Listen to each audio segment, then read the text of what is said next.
We apologize for the technical problems that occurred this week and last week. They will be resolved by this upcoming Sunday. Thank you for growing with us.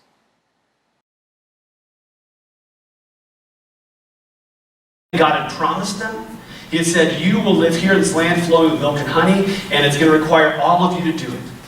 You're going to move in. You're going to take it over. You're going to conquer it, at times through war. And this is the place where I will establish you as a kingdom that I will use to bless all the nations through Jesus Christ. This is a story we've been reading about in the book of Joshua. And incredible things have happened. They've experienced a ton of external conflict.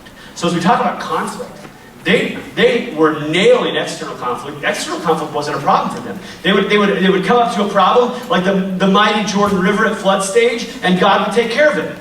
Blocked up, crossed. They would come to the great walls of Jericho. Not a problem. The commander of the Lord's army would show up and say, I got this. They would face an alliance of kings against them, external conflict to the max. And God was like, I got this, and rained hailstones from heaven down upon their enemies. Over and over again, we see them succeeding at the external conflict that they faced. Every conflict they faced. But there was an internal conflict that was about to occur that nearly led to the ending of something that was beautiful. It nearly led to civil war. Between this incredible group of people, the 12 tribes of Israel, it almost led to civil war right after God had just given them this incredible land. Right after they had finally conquered the promised land, they almost went to war against each other because of conflict. We all have it. We all have conflict in our life. What about you? Have you ever been in a place in your life where you felt like Kobe Bryant? Where you're sidelined due to injuries to your heart, to your psyche?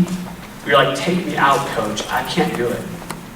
Right now, I just can't engage. Maybe at work or at home, wherever it might be in your family of origin. Have you ever been sidelined due to injury to your heart? And was it a result of conflict? How you handled the conflict, or how the people around you handled the conflict. It's critical. And it changes everything. And it takes something that could be beautiful and makes it into something that actually feels completely yucky and prevents us from living fully into the people that God calls us to be. This was what almost happened to the nation of Israel. In order to understand fully what happened, you have to go back into the book of Numbers. And we see this exchange between some of the tribes of Israel and Moses, who was their previous leader. You see, there's 12 tribes, and 2.5 of those tribes, the Reubenites, the Gadites, and half of the tribe of Manasseh, came to Moses before they ever even went into the promised land, and they said, hey, we understand that God gave us this promised land, but see, we raise livestock. And the land on the east side of the Jordan, it's ideal for raising livestock. Would it be cool if when everyone else moves into the promised land, we stay here? Because this is ideally suited for who we are and for what we do as a people. And Moses was skeptical. He knew that they needed to be unified. He knew that they needed to move into the promised land together. And so his initial response was one of skepticism, because he was afraid that they would actually never go into the promised land at all. But they come back and they reassure him and they say, no, we'll go with you and help you conquer the land. But once we've conquered the land, once you've become safe in the promised land, we want your permission to go back to the other side of the Jordan and raise our families and raise our livestock. So he agrees. He makes a promise to them. And they make a promise to him. They say, we will cross the Jordan when the time comes, and we will be part of the nation of Israel for that season until you're established. So you fast forward in the story into the book of Joshua, where we've been for a few weeks now. And you get to Joshua chapter 22. And the land has been mostly conquered. And they've fulfilled their duty to the nation of Israel. And this is what we find, starting in verse 1. Joshua summoned the Reubenites, Gadites, and the half-tribe of Manasseh and told them, you've carried out all of the instructions of Moses, the Lord's servant, and you have obeyed all I've told you. You have not abandoned your fellow Israelites this entire time, right up to this very day. You have completed the task given to you by the Lord your God. Now, Now, the Lord your God has made your fellow Israelites secure, just as he promised them. So you may turn around and go to your homes and your own land, which Moses, the Lord's servant, assigned to you east of the Jordan. But, carefully obey the commands and instructions Moses, the Lord's servant, gave you. Love the Lord your God. Follow all of his instructions. Obey his commands. Be loyal to him and serve him with all of your heart and being, with all of your heart and mind. He's saying, thank you. Thank you for what you did. Without your presence here, we wouldn't have been able to do what we've done. We wouldn't have been able to conquer the land the way God had called us to do it. You actually helped enable us to live fully into who God called us to be. And we have deep gratitude for that. And now we want to release you. We want to fulfill our promise to you. Go back to the other side of the Jordan and live your life. But don't go empty-handed. He says, I want to give you, and he gives them gifts and livestock to take with them. But the most important thing he gives to them is their faith in God. He says, don't forget it. Don't forget whose you are. Don't forget who you are. This was incredibly important, that even though they wouldn't be unified in proximity to each other with regards to land, they would remain unified with their faith and their belief in the one God. Joshua says, don't forget. This is incredibly important. It's final instructions to them. And I love what it says there in verse 5. In this version, it says, be loyal to him, to God. Be loyal to him. Serve him. Love him with all that you are. And this one issue, was the issue that almost became a stumbling block to an entire nation, that almost led to civil war. And we know that because just a few verses later, 5 verses later, they've been sent home, and this is what happens. The Reubenites, Gadites, and half-tribe Manasseh came to Geliloth near the Jordan in the land of Canaan, and built there, near the Jordan, an impressive altar. The Israelites received this report. Look, the Reubenites, Gadites, and half-tribe Manasseh have built an altar at the entrance to the land of Canaan at Geliloth near the Jordan on the Israelite side.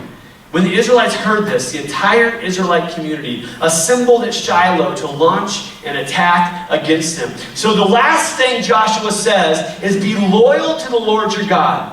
Because in the past, what's happened is the people have been disobedient. They built altars to other gods, and it's rained down justice from heaven, not only on the person that did it, but oftentimes on the entire nation of Israel. So it was incredibly important to Joshua that the people that left, the 2.5 tribes that left, continue to serve God. And the first report they get back from the new land is that they've built an altar. They'd agreed that they were all going to worship at Shiloh. They'd agreed that Shiloh was going to be the place where they brought their offerings and their sacrifices to the Lord, the place where they came and worshiped. That would be the only place where they worshiped. And the very first report that comes back is that the 2.5 tribes have gone off the ranch. They've stepped out in disobedience, and they're furious, and they're hurt, and they're confused, and conflict begins. But as conflict begins in our hearts, conflict begins in our head. As an offense or a seeming offense occurs, that someone wounds you, someone does something or says something, or you hear a report secondhand that someone has done something and wounded you and offended you. Sometimes it doesn't even have to be real, does it? We've talked about this before. I think I told you once before that I woke up really angry at my wife one morning because I'd had a dream that she did something rude, and I struggled to not be mad at her the rest of the day. That's absurd. So sometimes the issue, the offense, doesn't even have to be real to affect us deeply. And in this case, the nation of Israel, living in the promised land, were so offended and so hurt that they were ready to wage war. Ready, aim, fire. That's what we're supposed to do. But they were ready, fire, and then aiming. They were ready to shoot before they even investigated. Huge conflict that had an opportunity, a chance to wreck everything. You have the west side, you have the east side. I feel like we're in a musical or something. We should be snapping our fingers and doing the West Side Story or something here. We missed an opportunity, team. Next time, we'll do a musical for you on stage, okay? So, as long as I don't have to play the lead role. I want to be like a tree or something on stage. So the west side, the promised land, against the east side, the 2.5 tribes. And this was a major problem. So what do? They go to a guy, he's a priest, his name is Phinehas, which is a fantastic name. If you have a child this year, you should think of naming him Phinehas. Phinehas. It's a great name. We need to resurrect these biblical names, okay, people? I would love to dedicate a child named Phinehas soon. They go to this guy, Phinehas, and they say to him, hey, we got this major conflict brewing between the East Siders, and we want you to go and take care of business. Phinehas is like, I'll do it. Send me in. I'm all about this. Because they did something wrong, and I'll go. Because this wasn't okay. And they take 10 guys with him, and they go across to the other side to confront them for their disobedience to the Lord. Major conflict brewing. And even talking about that gives some of you the sweats. Because you hate conflict. Some of you are sitting there and you're thinking to yourself, if there was major conflict in my life, in the life of our church, and we asked for a volunteer to go, imagine that we had a conflict with a church down the street. And I asked for volunteers amongst you to go and be the one who confronts the other church. Some of you would volunteer. You would. Some of you were like, what they did was wrong, and I will take care of it. I will start with words, and if words don't work, I'll use my fists. Because I'm not above smiting them in the name of the Lord. Listen, some of you are in. You're like, conflict is my game. I'm on it. I'll do it. Right? But others of you are like, I would rather do anything else rather than that. In fact, I understand that what they did was wrong, but I'd rather let God take care of it. And I'd rather let other people take care of it. And I'll leave the other activities back here at church while you deal with that. But Phinehas goes. He goes. It's really interesting how we respond. And for most of us, conflict is not something we do well. Because for the vast majority of us, there's really 2 possible responses to conflict. And the first is attack, and the second is to escape. We either attack or we escape. This for a lot of us, seems like the only 2 options. One or the other. We either attack or we escape, and for the most part, we look at that and we think, well, neither of those are really fantastic options. But I don't know what other options I have available to me. So I'm either going to attack or I'm going to escape. And most of you fit into one of these 2 categories when it comes to how you handle conflict. And to be honest with you, for most of my life, I really thought I was good at conflict. I would tell people, I was Phinehas. I was like, send me, I'm good. We had conflict. Was it wrong? Did they do something wrong? Okay, yeah, I got this. I'll go after them with words, and if words don't work, I'll use my fists. I did. This was me. And I thought I was good at this. Even as I grew into what it looked like to be a Christian, even as I became a Christian leader, for years I thought that I was good at conflict. I wasn't. I wasn't good at it at all. I just wasn't afraid of a fight. I was really good at the fight part of it. Really good at resolving it through power and assertions of power. But I wasn't truly good at conflict. And I would say over the last decade of my life, this has probably been the biggest area of growth for me. What does it look like to find another way? What does it look like to find a middle road? Instead of just going after the attack or stepping back and escape, is there a middle way? And I think there is. And it's called peacemaking. It's peacemaking. It's a pursuit of unity, the pursuit of love and grace and forgiveness. It's an effort to reconcile with people. And the best part of this story that we look at here in Joshua is that even though Phinehas initially comes in and he attacks with his words, they're able to figure it out through talking. They're able to make peace with one another. And they work it out. And it comes to a spot where there is no more talk of war, because what they find out is that they never intended to build an altar to another god. They knew that they were going to be separated by geography, and they longed to be in a place where they could remember that they were still connected spiritually. They built this altar to point them to Shiloh. They built this altar to point them towards their faith in God. And it was all one huge misunderstanding that almost ended in bloodshed. It's incredible. How many relationships in this room have been ruined through quick assumptions and quick offense, where words and peacemaking could have made a huge difference? I love this quote about this situation that one of the authors I was reading this week said.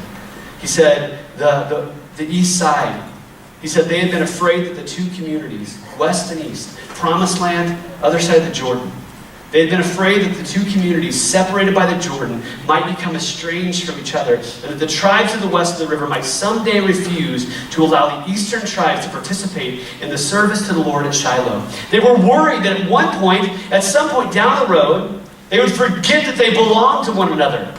They would forget that they were a family. And they were so worried about that, they said, we're going to set up a monument right here on the side of the Jordan River, right in the gateway to the Promised Land, that would remind everyone that we belong together. It was a huge misunderstanding. Have you ever done this? Have you gone after someone that you think did something really wrong, and then you found out that actually their heart was really good? That they didn't intend to offend. They didn't intend to hurt. They didn't intend to wound you and create an injury to your psyche that would sideline you.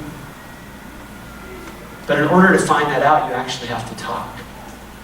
In order to find that out, you can't do it through the attack method, and you can't do it through the escape method. You have to do it through the middle way. So how do we do it? How do we make this happen in our lives? And for me, one of the best resources for this is coming through an organization called the Peacemakers. Peacemakers have dedicated their whole ministry. It's a Christian organization that has dedicated their entire ministry to helping people do conflict well. I would send you to their website right now, but their website is totally down. Completely down. But I'm telling you that the Peacemakers, when that website gets fixed, they're one of the best resources for how to do conflict well. I want to walk you through what they call the 4 G's of peacemaking. Because I think all of us would rather walk that middle road. All of us would rather have healthy, restored relationships than broken, damaged ones. All of us would rather have peace in our life, unity in our life, than to have discord and struggle in our life. I want you to think right now about a situation or a relationship that you have right now. Think about it just right now in your own mind. A situation that could use peace. Where's it at for you? Think about a situation in your life that would need peace. And I want you to think what it might look like to apply these 4 G's to that scenario. Because I am confident that if you do, things will change. The first is this. They call us to glorify God. It's the first step to moving from the left or the right to the middle. Glorify God. And if you're sitting here this morning and you're not a follower of Jesus, if you are not a Christian, I believe that these concepts will apply to you regardless, but this first one is critical. Because what happens when we glorify God is this. We take our eyes off of our own struggles. We take our eyes off of our own pain and our own hurt and our own offense, and we fix our eyes on God. When we glorify God, we take our eyes off of the other person and what they did and how they're acting and the way they're rude or belligerent or offensive to me. And we turn our eyes to something that is other than us, something that is bigger than us. We turn our eyes to a God who's able to change our hearts. So for Christians, this is a starting point. But I believe that this can work in part for you, even if you're not a follower of God, because all of us could benefit from taking our eyes off ourselves occasionally. It's called humility. It's not thinking higher of yourself than you should. To take our eyes off ourselves, to take our eyes off of the person who offended us, and focus on something that is bigger and better.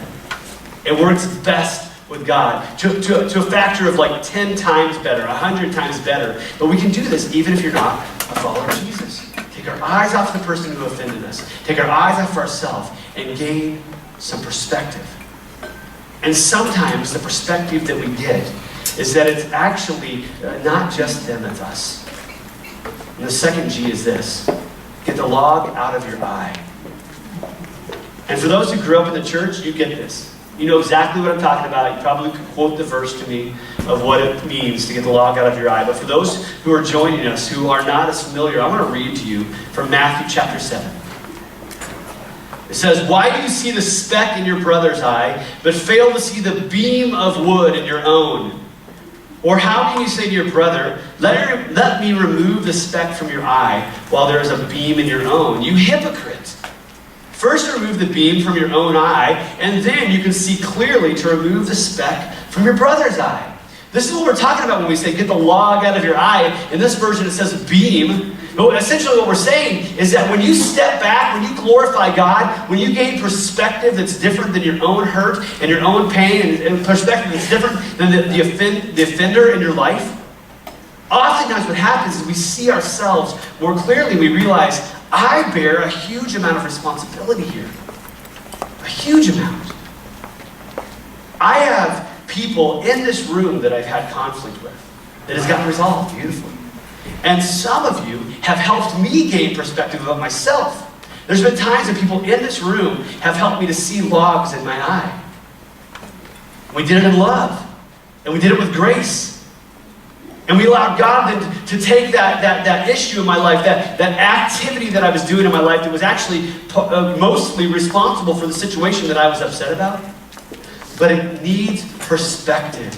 And we have to step back, glorifying God, getting the log out of our own eye, because we cannot help each other if we're not willing to face ourselves.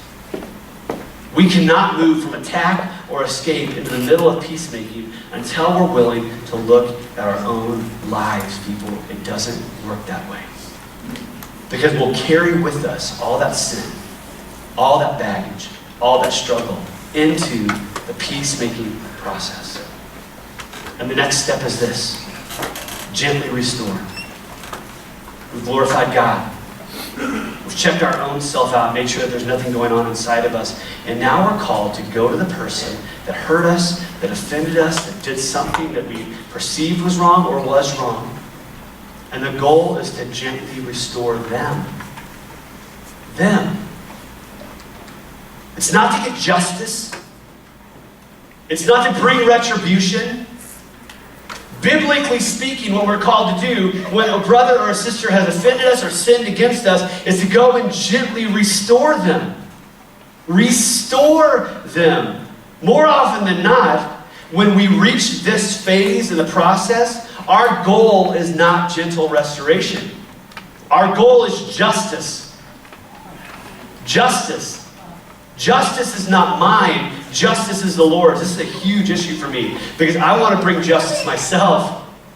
All right. But it's God's job, not my job, to gently restore. And I promise you, you cannot gently restore until you've gone to God first. It is so hard to do. And this part of the process is huge. And some of you, some of us, I think, not only in this room, but in our nation right now, we need to really take a close look at this. Because there are some offenses that we need to go to our brother and sister and restore. There's some offenses that we need to go and take care of that business and have the conversation. But there are others, and this is huge, if you walk away with nothing else, hear this. There are some offenses in your life that you just need to let go. There are some offenses in your life, some things that people do that you just need to overlook. Amen. Because if we're going after people every single time they do something that we feel mildly offended about, we will never have peace. We will never have unity. And we will never live the lives that God has called us to live. It won't happen. Because we have a radar up that's looking for reasons to be offended all the time. This is our country right now. Everyone has a radar. Sometimes 5 or 6 radars pointed in every single direction, looking for something that someone has done that might offend us. So we live our lives either waiting for the offense or fearful that we will create the offense. That's no way to live. That's not promised land living. That's not biblical living.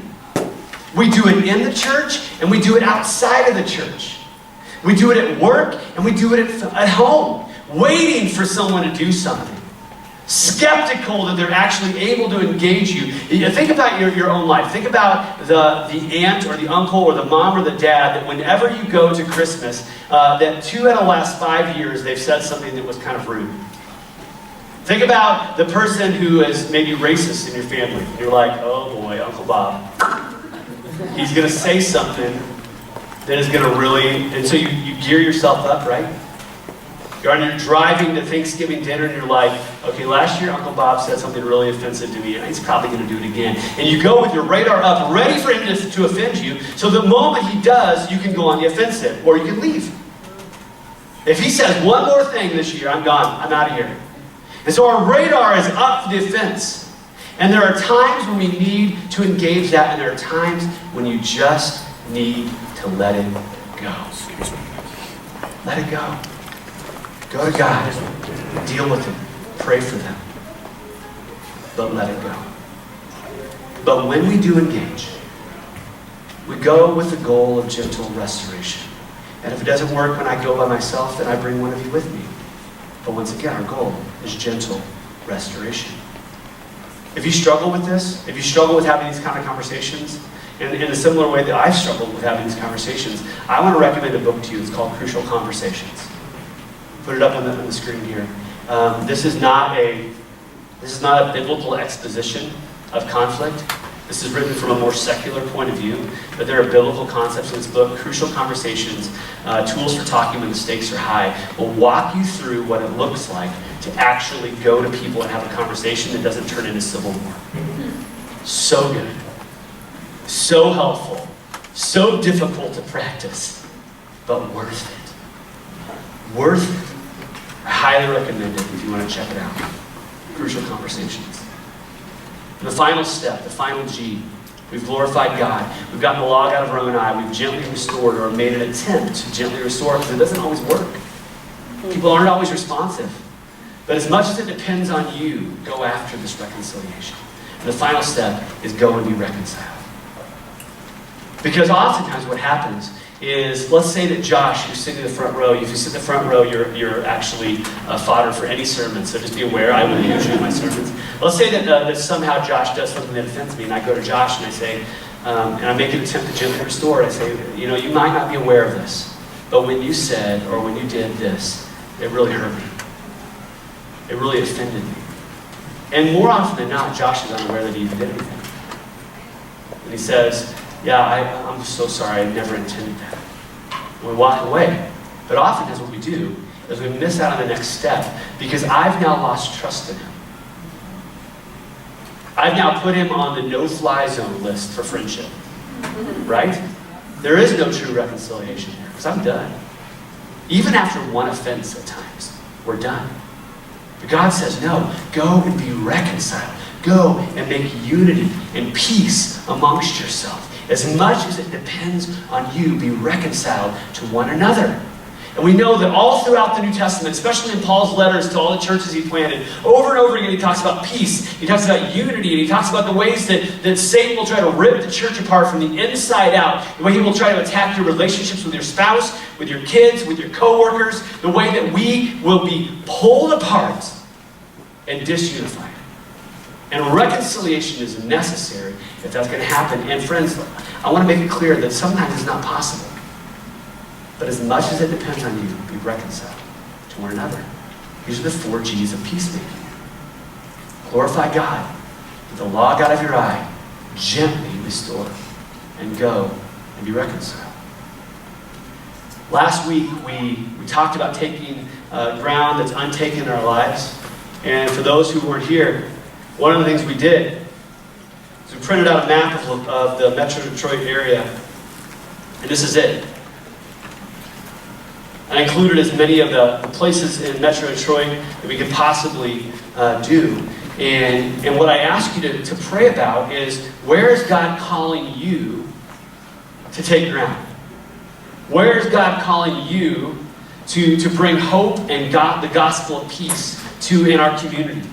And you came and you put pens on the map, and you placed pens on your home, and you placed pens on your places of work, and at your schools, and maybe the park where you hang out regularly, or the gym you work out. I don't know where these pens represent for each of you, but there are pens across this entire map where we have committed to taking ground for the sake of the kingdom.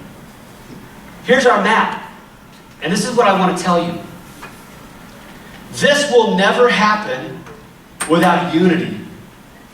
And for the first 2 years of our church, most of the conflict that we experienced was external. Things like, how are we going to worship when we don't have a place to worship? We didn't even have a facility. We still don't have a permanent one.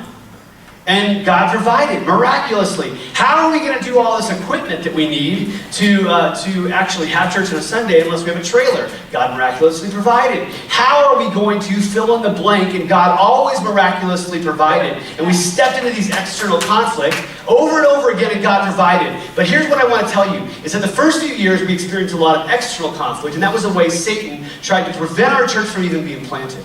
The way Satan will attack in the next 2 years is internal conflict. He will try to rip us apart from the inside out. He will go after your marriage. He will go after your friendships. He will go after your relationship with your pastor. He will go after the teams that you work on in Life Kids or in hospitality. He'll cause you to be offended because someone took your job or didn't schedule you on the week you wanted to be scheduled. Or someone got promoted as a volunteer to a role that you wanted to do, and the enemy will put a little wedge in there. That was rude. How could the church of all places, how could they have done that to me? How could they have offended me in that way? How could he have said that? I will say something from stage that you'll hear, and you'll hear it through a filter of your own life, and you'll think, how could he possibly have said that? And you'll go home, and you'll never come back. Unless we choose the middle road. Amen. Unless we choose the middle road. And friends, I choose the middle road. Will you choose it with me? This is the question at the core of this entire morning. Will you choose the middle road? It is not always the natural one, and it is not always the easiest one. That's why we write whole books about it. This is tough. They didn't always do it well in the Bible. The very core of Jesus' crew, his disciples didn't always do it well. In fact, they sometimes did it terribly. But God calls us to do it. He says, I have reconciled you to myself. Now go and be reconciled to one another. He has given us the ministry of reconciliation. It's one of our primary tasks as believers.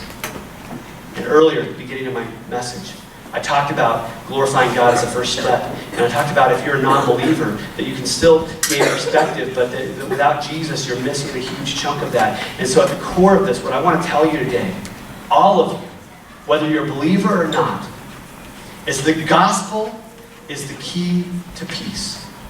Amen.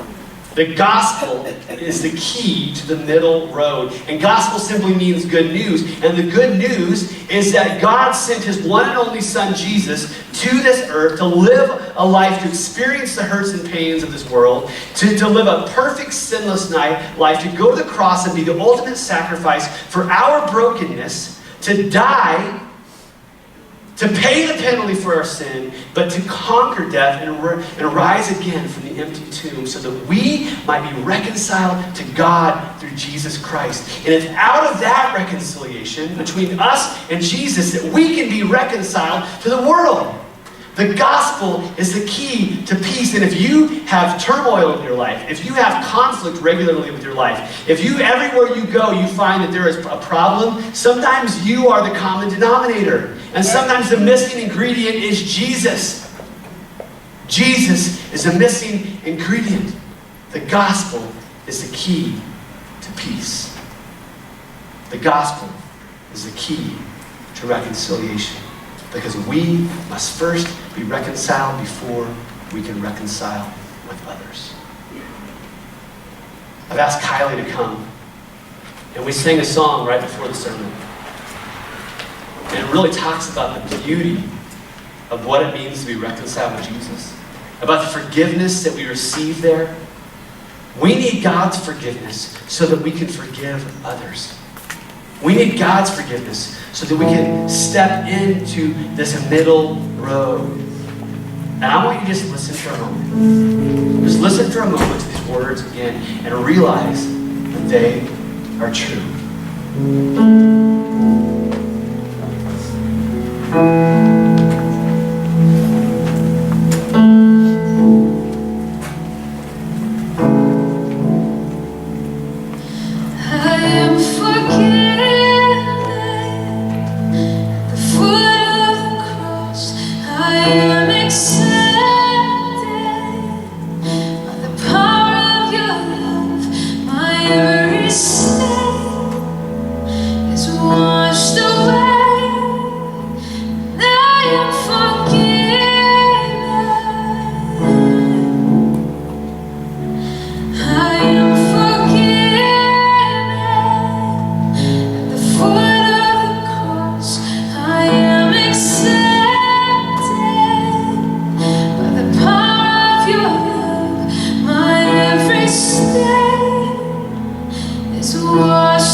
Washed away.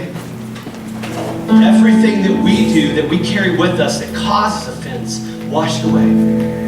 True reconciliation between God and us at the foot of the cross.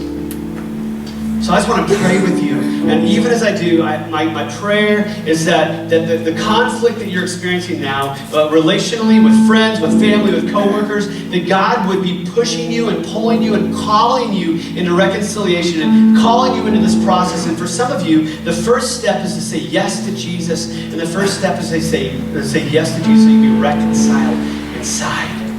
So I just want to pray that over you right now. Father God, right now here in this place, we make a decision. We make a decision to commit ourselves to you, to following the middle road, the path of peace, the path of reconciliation. And God, we know that it begins with us. And so if you're here and you've never done that, and you've never reached out to the Savior of the world and said, here I am, I'm yours, I just encourage you to do that right now in the quiet of your own hearts, to simply say yes to Jesus. To say yes to forgiveness. To say yes to peace. To say yes to following God, even with your limited understanding of Him. To say yes, I choose to follow you. And as we step into that place, every stain removed, every sin forgiven, we worship you in this place, glorifying you, God, asking that you would shift our whole perspective on you, and off of the conflict, and off of the struggle, and off of the issues in our life, and onto you. And as we do that, and as you do that, God, I pray that you would change our very internal mechanism so that we might know what it looks like to be reconciled. We love you. Commit our lives to you. In the name of Jesus.